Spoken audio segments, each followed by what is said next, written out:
नमस्कार दोस्तों, स्वागत बा रउरा लोग के फिर से एक नया पारिवारिक कहानी में।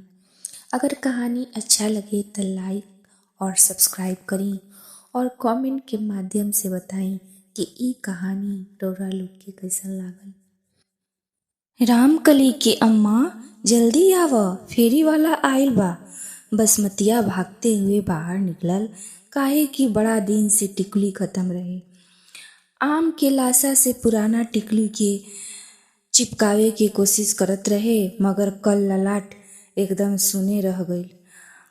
अभी नहा धोआ के खाना खाए खातिर बैठा रहे कि विधवा सास बोल पड़ली कि पता ना कैसन जमाना आ गइल बा। सेनुर बाल में छिपा के और मांग के कुछ पते ना, अब तो टिकुली से भी नोचनी होता। पता ना कहाँ से कुलक्ष्मी पतोह के ले आईनी। साल भर के अंदरे ससुर के डकार गईल और अब अपन मरद खाती अब सगुन करतिया। बसमतिया अंदर से सुलग के रह गईल और अब तो निवाला गला के नीचे भी ना उतरत रहे। रवासी होके नथुना फुलाते हुए वो खाना के दूसरे थाली से ढक के ओकरा के पीढ़ा डाल देलस ताकि बिलाई मूस जूठ ना करे। बसमतिया के पति ललमुहना शहर में रहत रहे। ओकरा आवे के कोई समय निश्चित ना रहे।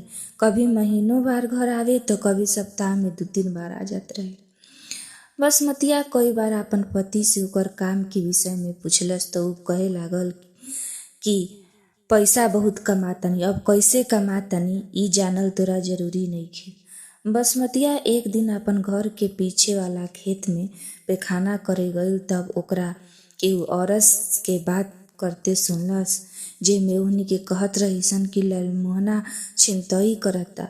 ई सुन बसमतिया के तो पूरा शरीर में आग लाग गईल और ऊ शायद झगड़ा कर पड़ित, मगर नया बहुरिया होखे के लिहाज से ऊ चुपचाप सह गईल।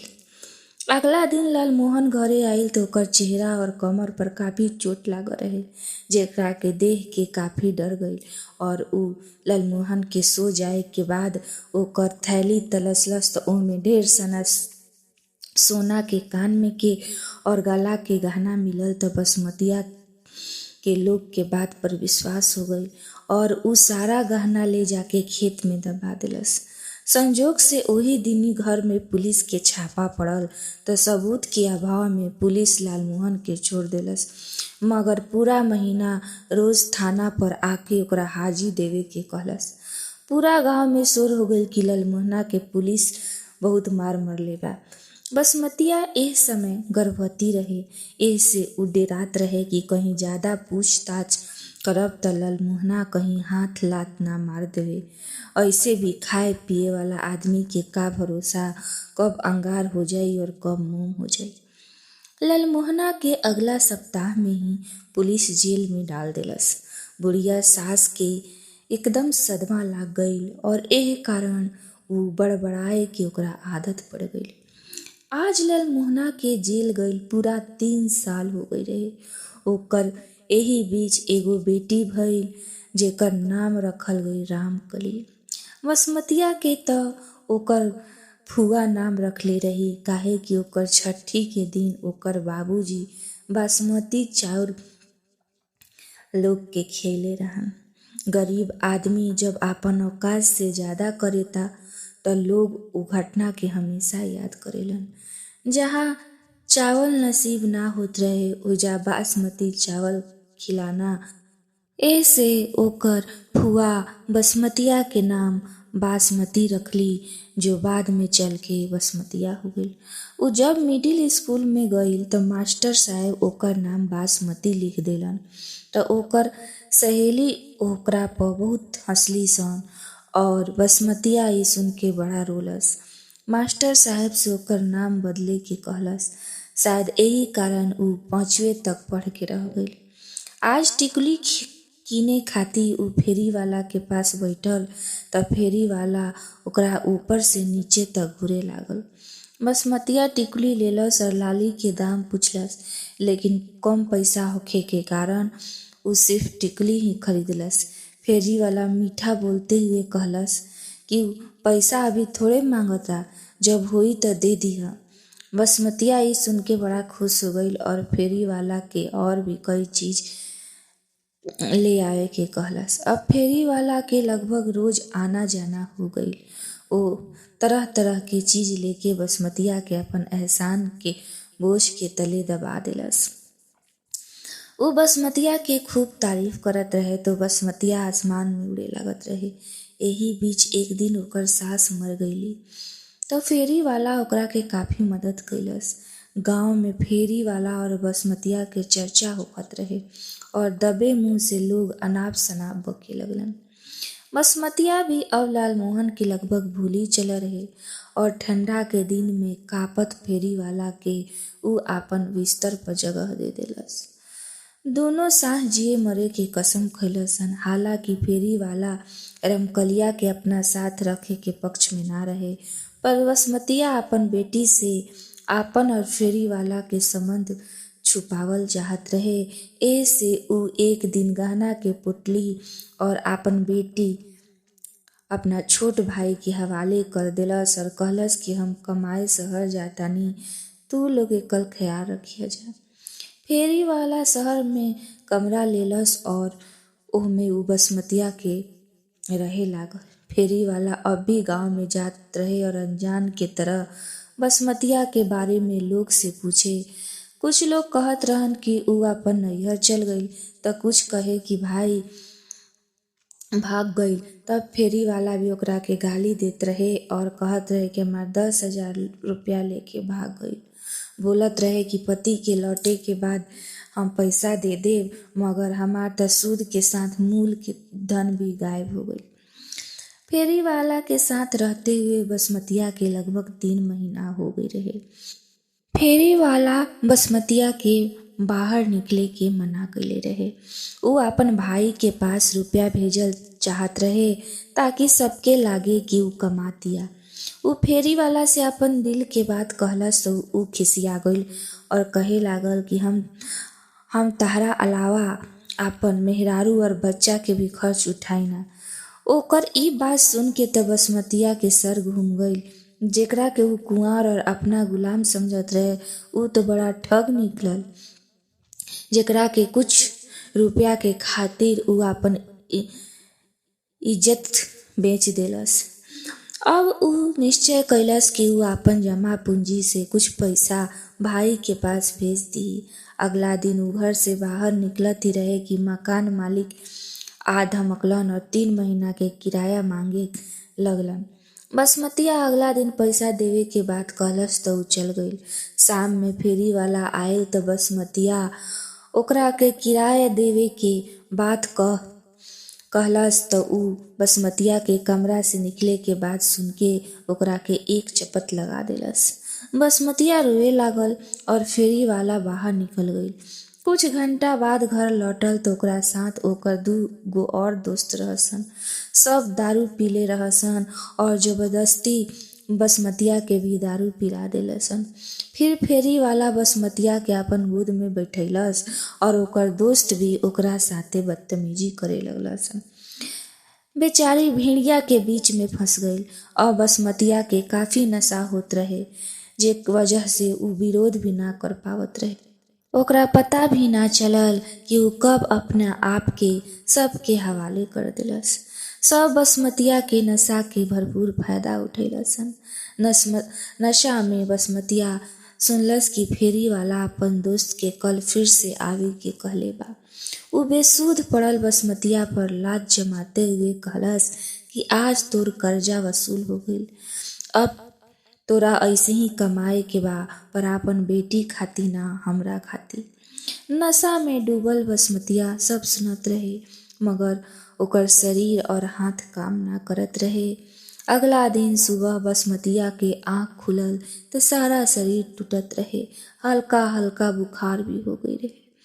वो देखलस कि दरवाजा खुलल बा, यानी फेरी वाला चल गईल बा। ऊ नहा धुआ के वजह से भागे के सोचलस और स्नान करे के बाद अपन कपड़ा पहनत रहे कि दरवाजा पर जोर के दस्तक पड़ल। बार बार कुंडी बजाए पर ओकरा लागल कि फेरी वाला ही ह, तो ऊ कपड़ा लपेटते हुए दरवाजा खोल देलस। सामने मालिक खड़ा रहे और किराया के मांग करे लागल। बसमतिया फिर कल आवे के कहलस तो उ घर के अंदर घुस गई। तो उ बसमतिया घबरा गई और उ कहे लागल कि जे तहरा के मकान किराया पर लेले बा उ पैसा दे दी। तब तक मकान मालिक दरवाजा के कुंडी लगा के बसमतिया के बिस्तर पर धकेल देलस। एक पतली काया के औरत भला ओह मुचडंडा के कैसे रोक पाई। रात के नशा के कारण सर अभी भी भारी लागत रहे। कुछ देर में जब मकान मालिक के हवस मिट गई तो उ बसमतिया के 1000 रुपया देलस और कहलस कि ई बात केहू के मत कहिह। बसमतिया अपन कपड़ा के गठरी लेके बाहर आ गई और बस स्टैंड पे जाके अपन गांव जाए वाला गाड़ी पर बैठ गई। वो सोचत रहे कि पहले का रहे और अब का बन गई। आंख से आंसू छलकाते हुए वो अपन नैहर पहुंचल और उ रमकलिया के जी भर के प्यार कैलस और अपन भाई के कहलस कि हम काम सीखतानी, ऐसे पैसा ना भेज पैनी, अगला बार से पैसा खुद भेज देव न तो केहू दूसरा से भिजवा देव। एक दिन ओइजा रुके उ ट्रेन से बेटिकट ही बम्बे आ गई। उ अब ट्रेन में भी पकड़े जाए के कोई डर ना रहे, काहे कि ओकरा पता चल गई रहे कि पैसा के अलावा किराया चुकावे के भी तरीका कुछ और बा। मुंबई में भीख मांगते हुए उ कमाठी पूरा जा पहुंचल और खुद के ही ओइजा बेच देलस।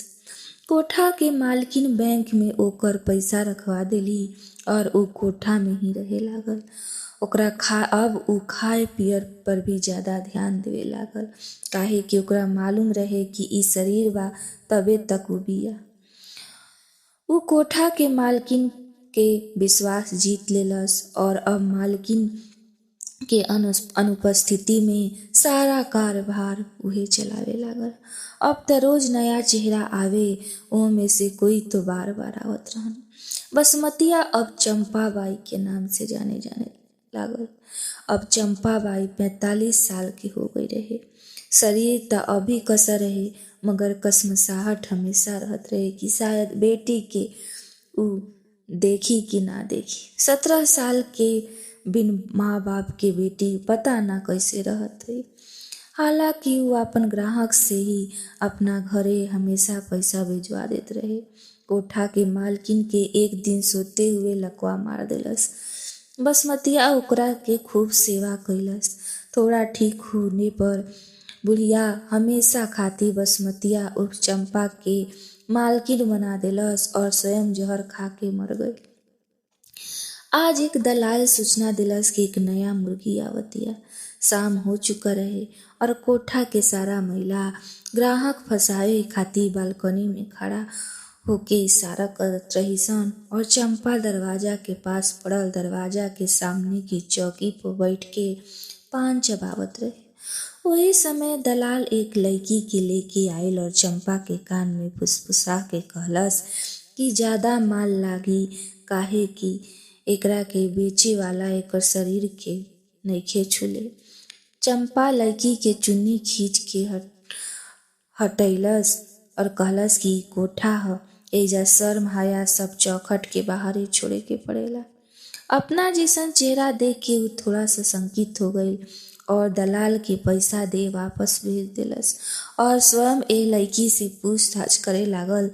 पता लागल कि ओकर मामा ही ओकरा के उजा बेच देलन, काहे कि मामी के अनुसार उ कुलक्षणी बिया, काहे कि जन्म के समय बाप जेल चल गइलन, माई कमाए गई त कमाते बिया।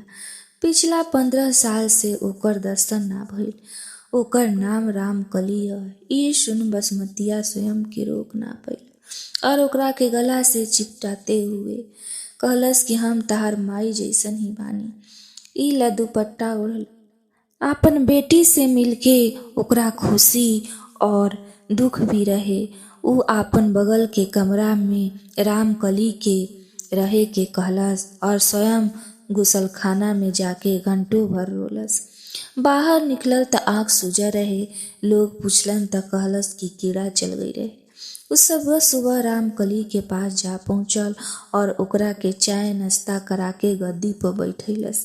तभी दलाल आके सूचना देलस कि ग्राहक आवता, नया कबूतर चाही, 1 लाख रुपया दी।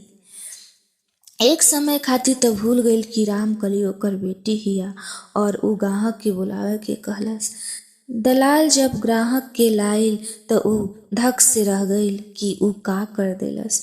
ऊ सामने खड़ा ग्राहक के देख के लड़खड़ाते हुए गिरे से बचलस, काहे कि सामने लाल मोहन खड़ा रहे, जेकरा के पहचान बसमतिया उर्फ चंपा तुरंत अपन चेहरा छिपा लेलक। वो भागते हुए राम कली के पास पहुंचल और कहे लागल कि जो आदमी तोहरा पास आई ओकर पाँव छुईह और अपन माई बाप के नाम के साथ अपन गांव के नाम भी बताइए। दलाल पैसा गिन के अपन कमीशन निकाल के चंपा के पास पटकते हुए ग्राहक लाल मोहन के राम कली के कमरा में जाके छोड़ दिलस।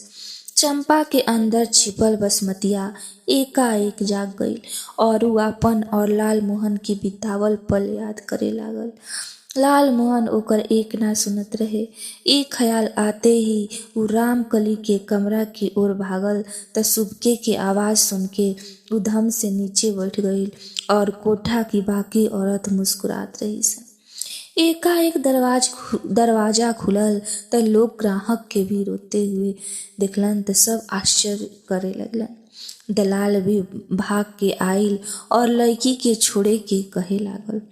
ग्राहक जब ओकर दाम पूछलस त दलाल 10 लाख कहे लागल कि बसमतिया भरा आवाज में बोल उठल कि पत्नी बनैब और फपक उठल।